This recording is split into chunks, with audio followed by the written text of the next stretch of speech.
আলাইকুম। আমি মেহেদী হাসান রবিন। আমি নারায়ণগঞ্জ থেকে এসেছি। জার্নিটা শুরু হয় ২০২৪ সালের ফেব্রুয়ারি মাসের শেষের দিকে। তখন আমি বাড়ি থেকে রওনা হই ঢাকার উদ্দেশ্যে। ঢাকায় এসে এই মার্চের ১ম দিকে আমি জাপানিজ ল্যাঙ্গুয়েজ স্কুলে ভর্তি হই এবং মার্চের ৭ তারিখে আমি ঢাকা আসার পরেই আমি কোরিয়ান একটা লটারি ধরি ইপিএসের। তখন আমি ৭ই মার্চে আমি কোরিয়ান ভাষার লটারি পাই।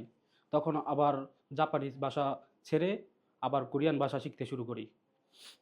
দীর্ঘ ৩ মাস পড়াশোনা করার পর মানে একটা মেসেজ আসলো যে পরীক্ষা হবে না, পরীক্ষা ৮ মাস পরে হবে। তখন অনেক হতাশার মধ্যে পড়ে যাই। আসলে একটা বিদেশি লাইনের ভাষা রেগুলার কন্টিনিউ করতে না পারলে আসলে কিছুই মনে থাকে না। তখন কি করব বুঝে পাচ্ছিলাম না। অনেক হতাশায় ছিলাম।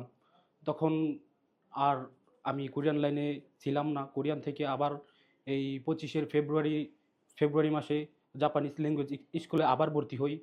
ভর্তি হওয়ার পরে দীর্ঘ ৪ মাস পড়াশোনা করার পরে ইনশাআল্লাহ আলহামদুলিল্লাহ আমি জুলাই জিএলপিটি আমার কাঙ্ক্ষিত স্কোর আমি জিএলপিতে পাস করি। তারপরে আরেকটা ডিসিশনহীনতায় ভুগতেছিলাম যে আসলে আমি কোন এজেন্সি থেকে আমি আমার ফাইলটা প্রসেসিং করাবো। তখন প্রায় ১ সপ্তাহ অনেক চিন্তাভাবনায় ছিলাম। বিভিন্ন গ্রুপে পোস্ট করি যে আসলে বাংলাদেশের মধ্যে সবচেয়ে ভালো এজেন্সি কোনটা? তখন আমি ঘাটাঘাটি করার পর হান্নান স্যারের একটা পোস্ট আমার ফেসবুকে নিউজ ফিডে আসে।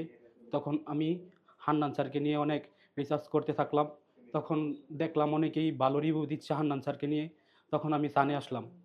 সানে আসার পরে আমি কথা বললাম যে, "আসলে এই ঘটনা আমি জিএলপিটি আমার আছে। স্যার আমি তো জাপান যেতে চাচ্ছিলাম। আমাকে আপনি হেল্প করেন। আমি অনেক হতাশার মধ্যে আছি।" তখন স্যার বলল, "ঠিক আছে তুমি ফাইলটা জমা দাও। তোমার এত তারিখে স্কেপি তুমি এসে স্কেপি দাও।" তখন আলহামদুলিল্লাহ স্কেপিতে আমি টিকে যাই। নাগোয়া ইমিগ্রেশন ফুকুইতে আমার স্কেপি, ফুকুই ল্যাঙ্গুয়েজ একাডেমিতে আমার স্কেপি ছিল।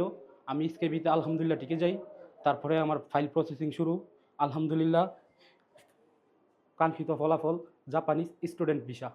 আলহামদুলিল্লাহ। আমি অনেক ধন্যবাদ জানাই সান জাপানিজ ট্রেনিং সেন্টারকে এবং আমি আরও অনেক ধন্যবাদ জানাই আমার শিক্ষক হান্নান স্যারকে। ধন্যবাদ। আসসালামু আলাইকুম।